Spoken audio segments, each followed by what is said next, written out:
ভাঙড়ের পোলেরহাট থানার গুচুরিয়া এলাকায় এক তৃণমূল কর্মীকে মারধরের অভিযোগ ঘিরে চাঞ্চল্য ছড়ালো। অভিযোগ, রাতে কাজ সেরে বাড়ি ফেরার পথে তৃণমূল কর্মী আনিসুর সাপুইকে ঘিরে ব্যাপক মারধর করা হয়, এমনকি তাকে জঙ্গলের দিকে টেনে নিয়ে যাওয়ার চেষ্টা করা হয় বলে দাবি। স্থানীয় বাসিন্দারা ঘটনাটি দেখে তাকে দ্রুত উদ্ধার করেন। গুরুতর আহত অবস্থায় আনিসুরকে জিরানগাছা গ্রামীণ হাসপাতালে ভর্তি করা হয়। খবর পেয়ে কেন্দ্রীয় বাহিনী ও পোলেরহাট থানার পুলিশ ঘটনাস্থলে পৌঁছায়। আনিসুরের অভিযোগ, তিনি দীর্ঘদিন তৃণমূলের সঙ্গে যুক্ত। নির্বাচনে শওকত মোল্লার পরাজয়ের পর থেকেই এলাকায় উত্তেজনা তৈরি হয়েছে ও সেই কারণেই তার উপর হামলা চালানো হয়েছে। আনিসুর দীর্ঘদিন ধরে তৃণমূল করতেন। রাজ্যে দলের ভরাডুবির পর দীর্ঘদিন বাড়ি থেকেও বের হননি।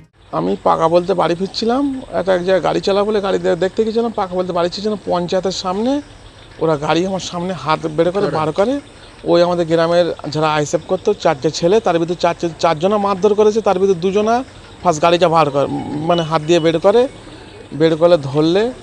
এবার আমি দাঁড়িয়ে যাই, আমি গাড়িতে লোকের গায়ে উঠে যাবে জোরে চালালে। এবার দাঁড়ালে আমরা বেধড়ক আমার মারধর করে।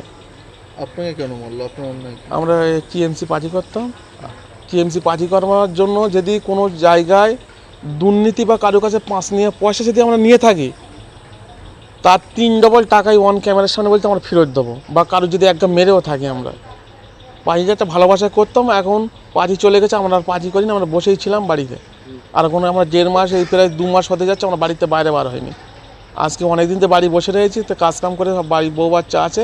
তো আমি এক জায়গায় নিউ টাউনে গাড়ি চালাবো বলে নিউ টাউনে গিয়েছিলাম দেখতে, ফেরার সময় আমাকে মারধর করলো। তবে অভিযোগ অস্বীকার করেছে আইএসএফ। তাদের দাবি, এলাকায় সিপিআইএম এর দুই গোষ্ঠীর বিবাদের জেরেই এই ঘটনা ঘটেছে। রাজনৈতিক উদ্দেশ্যে আইএসএফ এর নাম জড়ানো হচ্ছে।